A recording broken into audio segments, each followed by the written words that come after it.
آج ایسوں کو خریدا گیا ہے جن کا نام صرف مسلمان رکھا گیا ہے، کچھ عورتوں کو بھی کچھ مردوں کو بھی. آپ ان کو بھی نہ دیکھیں، یہ ہر زمانے میں رہے ہیں، ہر زمانے میں رہے ہیں. اسلام کے خلاف ایسوں کو استعمال کیا جاتا ہے. اور مجھے تو اس بات کا بھی شک ہوتا ہے، میں نے اسٹڈی کی ہے یہودی مذہب پر، تقریباً 4 سال ریسرچ کیا ہے، تبھی اتنا زیادہ بولتا ہوں ان کے متعلق. یہودیت میں ایک فرقہ ہے ڈونما فرقہ اس کو کہتے ہیں، یہودیوں کا ایک فرقہ ہے. ان کا کام کیا ہے جانتے ہیں آپ؟ ان کا کام صرف یہ ہے کہ وہ اپنے بچوں کا نام مسلمان رکھتے ہیں. جتنے بھی یہودی ان کے گھر میں جو بچہ پیدا ہوتا ہے ان کا نام مصطفیٰ ہوتا ہے، مرتضی ہوتا ہے، محمد، احمد، عبداللہ، یہ نام رکھتے ہیں اپنے بچوں کے. اور ان کو پڑھاتے بھی ہیں، قرآن کا حافظ بھی بناتے ہیں، سب کرتے ہیں. اور اس کے بعد پھر اسلام کے خلاف لا کر کھڑا کرتے ہیں. آپ کو اگر تاریخ معلوم ہے تو سلطنت عثمانیہ، عثمانی خلافت، ایمپائر آف عثمان، یہ 700 سال تک چلی. ترکی کی عثمانی خلافت جس میں 3 بر اعظم آتے تھے، ایشیا، افریقہ، یورپ. بہت بڑی ایک خلافت چلی. یہ 1921 میں گر گئی. 700 سال کے بعد خلافت عثمانیہ ترکی کی، جو سعودی عرب پر بھی ترکیوں کی حکومت تھی، وہی خلافت عثمانیہ کی. وہ عاشقان مصطفیٰ تھے، سچے ایمان والے تھے. کئی بادشاہ اس میں گزرے ہیں. ان میں سے ایک بادشاہ کا میں نے جب پڑھا تھا، اللہ اللہ کیا ان کا ادب تھا. مدینہ طیبہ سے استنبول کے لیے انہوں نے ٹرین شروع کی تھی، ٹرین کی پٹریاں بچھائی تھی. آج بھی وہ لائن بچھی ہوئی مدینے میں ہے، اور ترکی ریلوے اسٹیشن اب بھی موجود ہے مدینے میں، جا کر دیکھ سکتے ہیں آپ. سلطان عبدالحمید ثانی جب یہ مدینہ طیبہ سے استنبول ترکی کے لیے انہوں نے لائن بچھائی، اس زمانے میں جب ٹرین کو چالو کیا تو کوئلے کا انجن بھڑ بھڑ بھڑ بھڑ آواز آنے لگی. تو سلطان عبدالحمید ثانی جو اوپننگ کے لیے آئے تھے، ان کے ہاتھ میں کوڑا تھا. وہ کوڑا اٹھا کر کے اس ریل کے انجن کو مارنا شروع کیا اور کہا، شہر رسول میں اتنی بلند آواز، حضور کے مدینے میں اتنی تیز آواز تیری. انجن اس وقت جو بند پڑا آج تک ویسی ہی، آج تک 100 سال کا عرصہ ہونے کو آیا، پھر وہ نہیں چلا. ایسے عاشقان رسول تھے یہ ترکی. مصطفیٰ کریم صلی اللہ علیہ وسلم کی مسجد کو انہوں نے بنایا تو ایک اینٹ کو بھی حضور کے دربار کے سامنے کٹ نہیں کیا. 12 کلومیٹر دور لے جاتے تھے، اینٹ کاٹ کر کے لا کر لگاتے تھے کہ کاٹنے کی آواز بھی حضور کے دربار میں نہ آئے. ایسے عاشقان مصطفیٰ تھے. ان کی خلافت کو ختم کس نے کیا؟ کس نے ختم کیا؟ یہی دونما فرقہ. ترکی میں ایک شخص آیا، مصطفیٰ کمال باشا اتا ترک، اس کا نام آج بھی لیا جاتا ہے تاریخ میں. اس کو ایک ریولیوشن لانے والے آدمی کے حیثیت سے جانا پہچانا جاتا ہے، انقلابی شخصیت مصطفیٰ کمال باشا. اس کی ریولیوشن شروع ہوئی، اس نے ایک نیا طریقہ ترکی میں شروع کیا کہ یہ خلافت عثمانیہ جو تھی وہ اسلامی قانون نافذ کرتے تھے، اسلامی سزائیں دیتے تھے، اسلامی عدالت ہوتی تھی، سب طریقے اسلامی ہوتے تھے. دوسری جنگ عظیم کے بعد پھر یہ جو ہے مصطفیٰ کمال باشا کی تحریک زور پکڑ گئی اور خلافت عثمانیہ ختم ہو گئی، جس میں فرانس، انگلینڈ نے بہت ساتھ دیا مصطفیٰ کمال باشا کا. ترکیوں نے بھی اسے ہاتھوں ہاتھ اٹھا لیا کہ ایک نیا کچھ لے کر کے آیا ہے. اس کا نیا پن کیا تھا مصطفیٰ کمال باشا کا؟ 11 سال اس نے ترکی پر حکومت کیا اور سارے اسلامی قانون ترکی سے ختم کر دیا، سارے اسلامی قانون مٹا دیا اس نے. عورتوں کو پابندی لگائے کہ کوئی حجاب نہ پہنے، ہمارا دین آسان ہے. اسلام کے نام پر حافظ قرآن بننا منع ہے. مدرسوں کو اس نے ختم کروا دیا تھا. پورے ترکی سے مدرسے نہیں تھے. یہ 1921 کی بات میں بتا رہا ہوں آپ کو. وہاں سے مدرسے ختم، اور جو علماء تھے امامہ پہنتے تھے ان کے امامے اتار دیے گئے، ان کو سوٹ بوٹ پر لے کے آ گئے. آج بھی ترکی میں اس کا اثر دیکھنے کو ملتا ہے کسی ترکی حافظ قرآن کو اگر آپ بلائیں گے تو سوٹ میں ہی نظر آئے گا آپ کو، ٹائی سوٹ بوٹ میں ہی رہے گا، وہ حافظ قرآن ہوگا۔ اس نے یہ ساری چیزیں بدل ڈالی 11 سال کے اندر، پورے اس کو ایک ریولیوشن، نئی تحریک کے طور پر اٹھایا گیا تھا۔ نام کیا ہے؟ مصطفیٰ کمال باشا۔ تاریخ آپ پڑھو پتہ چلے۔ اور 11 سال کے بعد جب وہ ختم ہوا تو پوری ترکی کو اس نے برباد کر رکھا تھا، فوج کو نیوٹرل بنا دیا تھا، یورپ کا اس میں دخل بہت زیادہ، امریکہ کا، برطانیہ کا، فرانس کا بہت انٹرفیئر ترکی میں۔ انہوں نے 100 سال ایگریمنٹ بھی کر دیا، فاسفورس ایگریمنٹ آج بھی وہ موجود ہے کہ ترکی کے جو سمندر کے بندرگاہ ہیں، ترکی وہاں سے ایک پیسہ بھی حاصل نہیں کر سکتا۔ 1923 سے 2023 تک کا ایگریمنٹ ہے، چند سالوں میں وہ ایگریمنٹ ختم ہو جائے گا۔ یعنی اس بندرگاہ سے، پورٹ سے ترکی کو کوئی انکم نہیں، اس پورٹ سے جتنے بھی جہاز گزریں گے اس کی ساری انکم یورپ کو جائے گی۔ آج بھی کہنے کو اسلامی ملک ہے ترکی، مگر اس کے اپنے ملک سے بندرگاہ سے وہ پیسے نہیں لے سکتا، ٹیکس نہیں لگا سکتا۔ 100 سال کا ایگریمنٹ، یہ سب کس نے کیا تھا؟ مصطفیٰ کمال باشا نے۔ مسلمانوں کو اچھی طرح سے اس نے توڑا تھا۔ 11 سال کے بعد پتا چلا کہ وہ مسلمان ہی نہیں تھا۔ نام کیا ہے؟ مصطفیٰ کمال باشا۔ اور وہ ایک بہت بڑا قائد اور لیڈر بن کر کے مسلمانوں کا نئی تحریک چلا کر کے ترکی پر حکومت کیا۔ بعد میں علماء نے بتایا کہ وہ یہودی دونما فرقے کا آدمی تھا، جو یہودی اپنے بچوں کا نام ہی مسلمان رکھ دیتے ہیں، یہی فتنے اور فسادات کے لیے۔ میرے عزیزوں، ہم تو غفلت کی نیند سو رہے ہیں، ایسے کئی لوگ ہماری امت میں داخل ہوتے ہیں صرف ہمارے عقیدوں کو گمراہ کرنے کے لیے، ہمیں توڑ پھوڑ کرنے کے لیے۔ آج جن مسلمانوں کو یہاں کھڑا کیا جاتا ہے اور جو برقعے والی یہاں پر پارلیمنٹ کے پاس یا سپریم کورٹ میں اسلامی لا کے خلاف مقدمہ دائر کر رہی ہیں، انہیں پہچانو، ان کے برقعے اٹھاؤ تو پتا چلے کہ یہ کس جماعت کی ہے۔ یہ ہے ہی نہیں، اسلام سے ان کا تعلق ہی نہیں۔ میرا تو یقین یہ اور وجدان یہ کہتا ہے، جس عورت کو ذرا برابر رائی کے دانے کے برابر بھی یہ یقین ہو کہ وہ سیدہ کائنات فاطمۃ الزہرا کی کنیزہ ہے، وہ تو پارلیمنٹ اور سپریم کورٹ تو دور کی بات، وہ اپنے گھر کی دہلیز انگلنے کو بھی 1000 بار سوچے گی۔ الحمدللہ، یہ کون سی عورتیں ہیں جن کو برقع پہنا کر کے لایا جا رہا ہے؟ ہمیں بیوقوف بنانے کی کوشش کی جاتی ہے، یہ مسلمان ہے نہیں۔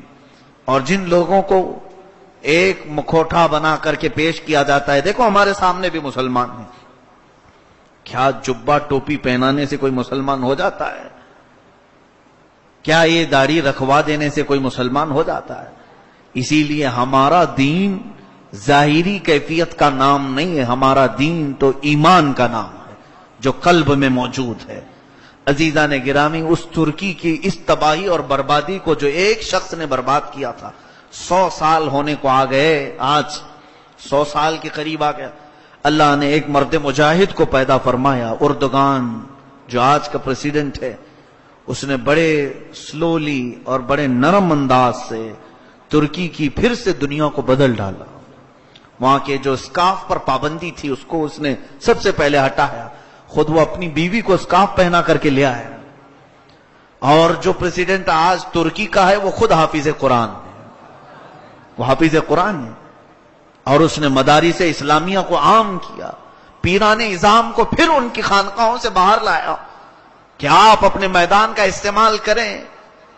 اس کے زمانے میں پھر ایک مرتبہ ایسا بھی ہوا تھا، تاریخ کو آپ کو معلوم ہوئی، چند سال پہلے فوجیوں نے، وہاں کی ملٹری نے اس کے خلاف بغاوت کی تھی، صدر کو گرانے کی کوشش کی، لیکن اللہ تعالیٰ کی حفاظت ایسی کہ ترکی عوام کا ایک مقبول لیڈر تھا، وہ ترکی عوام پوری سڑکوں پر آئی اور فوجیوں کے ان تمام بڑی گاڑیوں کے پہیے کے نیچے سو گئی، تو ان کو شکست ہو گئی۔ پھر فوجی اپنی تمام تحریکوں سے باز آئے اور آج اس قائد کے ساتھ چل رہا ہے ترکی، اللہ سلامت رکھے۔ اور جو ہماری امیدیں وابستہ ہیں کہ اللہ تبارک و تعالی اسے انہی امیدوں پر اتارے، کہیں کوئی گمراہی نہ آئے، یہ ہماری دعا ہے۔ لیکن آپ کو حالات میں یہ بتاؤں کہ جن لوگوں کو لایا جاتا ہے مسلمان نام سے، ہزار چھان بین کے بعد کسی کے پیچھے رہو، اس لیے کہ یہ دنیا اس زمانے میں اتنے پروپیگنڈے بنا چکی ہے کہ پہچاننا مشکل ہو گیا ہے۔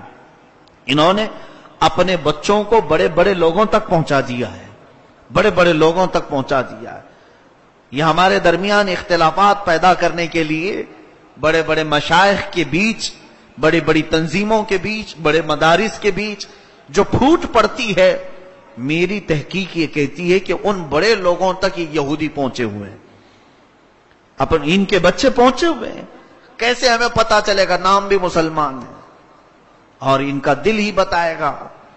اب ہم تو عالم الغیب نہیں ہیں میرے عزیزو، رب تبارک و تعالیٰ نے جو فرمایا وہ حق ہے۔ یہاں صرف میں اتنا کہنا چاہتا ہوں کہ رب نے کیوں پوچھا کہ اے محبوب آپ انہیں پوچھیں کہ کیوں ایمان لانے سے لوگوں کو روکتے ہو؟ یہ روکتے ہوں گے تبھی تو مولا نے پوچھا۔ اب اگر ہم سے کوئی ہزار کہے نہیں ہم تو کوئی ایمان لانے سے نہیں روکتے، تو میں نہیں مانوں گا، کیونکہ میرے رب نے فرمایا ہے کہ تم لوگ روکتے ہو، ایمان لانے سے روکتے ہو۔ کس طرح سے؟ آج ہم تمام لوگوں کا حال وہی جو میں نے بتایا، یہ پروپیگنڈا میڈیا کے ذریعے سے یہ مسلمانوں کو کمزور کرنا ہے، ایمان لائے ہوئے لوگوں کو ٹیڑھا کرنا ہے، ہماری شناختیں چھیننے کا کام یہی کر رہے ہیں۔ آج ہماری تمام آئیڈینٹی ختم کرنے کا یہی کام کر رہے ہیں۔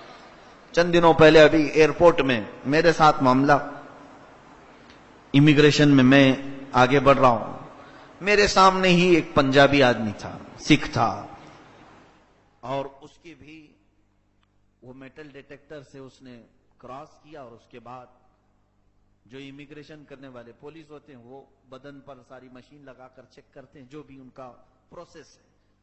اس نے کیا، اپنے بورڈنگ پاس پر اس نے تھپا لگوایا، آگے بڑھا، میری باری آئی تو مجھے بھی چیک کیا، وہ ہلکی سی چابی بھی ہو یا سکہ بھی ہو تو بجنے لگتی ان کی مشین۔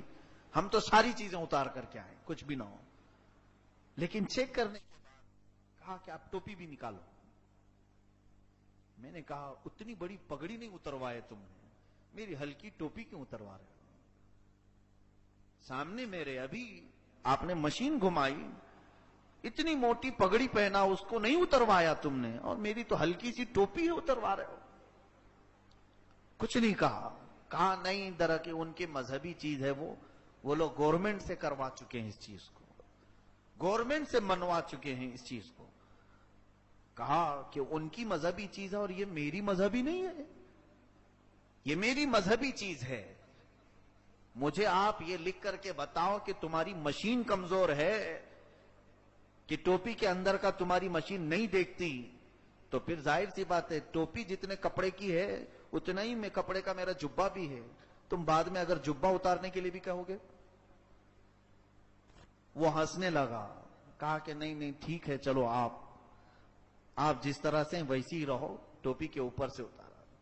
تھوڑی دیر کے لیے دل میں یہ بات آئی، یہ حرکت کیوں کی جا رہی ہے؟ کیوں کی جا رہی ہے؟ جان بوجھ کر کے وہ مشین ٹوپی کیا 10 ٹوپیاں پہن لوں تب بھی وہ چیک کرے گی، تب بھی چیک کرے گی۔ ارے میاں بڑے بڑے سوٹ کیس وہ چیک کرتی ہے، جو پلاسٹک کے ہوں، فائبر کے ہوں، تو کیا ٹوپی کے اندر کی چیز نہیں چیک کرے گی؟ اسے ساری چیزیں اس پولیس والے کو بھی معلوم ہے، لیکن یہ حرکت ہمیں ہرٹ کرنے کے لیے، ہمیں ہرٹ کرنے کے لیے کہ تمہاری ویلیو کچھ بھی نہیں ہے یہاں پر، ہم تمہیں کبھی بھی ننگا کر سکتے ہیں۔ تھوڑا دل رویا اس بات پر کہ یہی ہماری آج پوزیشن ہے، کہ ہماری تاریخ یہاں پر ایسی ہے کہ ہم نے ہزاروں کو تعلیم سے آشنا کروایا۔ آج ہندوستان میں ہماری کیا قربانیاں نہیں ہیں؟ جس قلعے پر کھڑے ہو کر پورا بھاشن دیتا ہے ہمارا پی ایم، وہ ہماری تو جائیدادیں رہی ہیں، وہ ہماری ہیں۔ اس ملک کو اگر عجائبات میں سے کسی نے پہنچایا ہے تو وہ اسلامی سلطنتیں پہنچائی ہیں۔ بعد میں کیا بنا ہے؟ ساری چیزیں اسلامی ورثہ یہاں پر موجود ہے، چاہ کر کے بھی ختم نہیں کرو گے۔